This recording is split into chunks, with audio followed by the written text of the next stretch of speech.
सतारा जिले के फलटन उपजिला अस्पताल में डॉक्टर की आत्महत्या के मामले में अब राजनीति भी सक्रिय हो गई है। राष्ट्रीय कांग्रेस की महिला प्रदेशाध्यक्ष संध्याताई सवालाखे ने डॉक्टर के परिजनों से संपर्क साधकर समर्थन जताया। सूत्रों के अनुसार संध्याताई ने फोन पर मृतक डॉक्टर के परिवार से बातचीत की और घटना की पूरी जानकारी ली।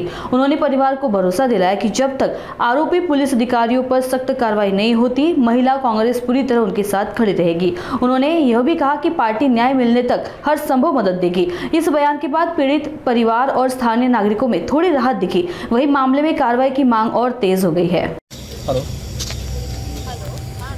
नमस्कार। आता पीएम चालू आहे का? हा पीएम चालू आहे.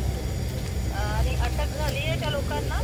नाही अजून. हे परत आम्हाला आतापर्यंत 12-1 वाजेपर्यंत त्यांनी दिला नाही पोलिसांनी. रात्री आम्ही पहाटे 3 वाजता इथे पोहोचलो. आम्हाला कळलं रात्री 6 वाजता. तर आम्ही गावाकडं 6 वाजता कळलं तर गावाकडून आम्हाला त्याला 3 वाजले. 3 वाजता आम्ही फलटणला आलो.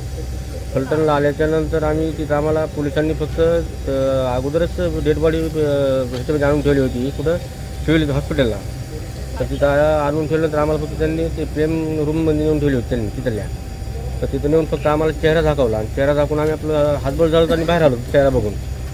आणि सकाळी 7 वाजेपर्यंत म्हणजे प्रक्रिया चालू आहे, आमची प्रक्रिया चालू आहे, प्रक्रिया चालू असंच आम्हाला उत्तर देत होते. काहीही घाबरण्याची गरज नाही आहे.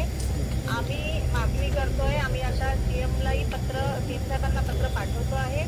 तिथे सगळ्या अधिकाऱ्यांशी बोलतोय. तुमच्यासोबत कुठलाही अन्याय होणार नाही याची पूर्ण दखल महाराष्ट्र महिला काँग्रेस घेणार.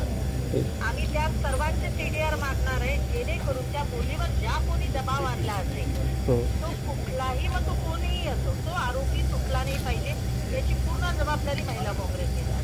आणि त्या ठिकाणी आमची महिला अध्यक्ष आलेली आहे.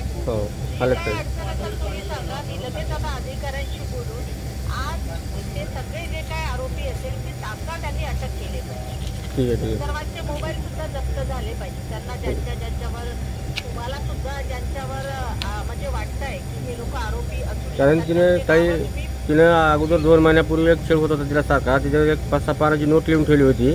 पण ती आम्हाला काहीच सांगत नव्हती ती घरी. पण आम्हाला काहीच करून दिलं नाही. फक्त तिची दुसरी एक बहीण डॉक्टर आहे, ते तिला फक्त सांगायची मला असा दबाव टाकते तसा दबाव टाकते. ते आम्हाला फक्त ओपन होऊन झालं नाही.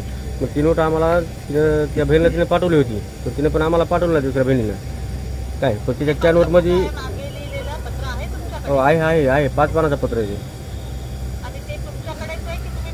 नाही दिलं, पोलिसांना दिलं नाही. आमच्यापाशी जाऊन ते दिलं नाही.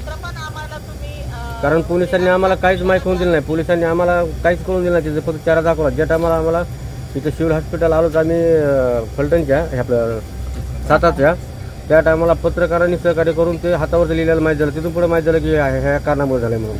तोपर्यंत माहीत नव्हतं आम्हाला. काळजी करण्याचं कारण नाही. आम्ही तुमच्या पाठीशी आहोत. तिथं तुम्हाला काही अडचण आली, आमची महिला काँग्रेस त्या ठिकाणी पोहोचलेली आहे. आता बाकीची जी कारवाई आहे आणि एकही आरोपी सुटणार नाही या पद्धतीची दखल पूर्ण आम्ही घेऊ. काही काळजी करायची नाही. ओके.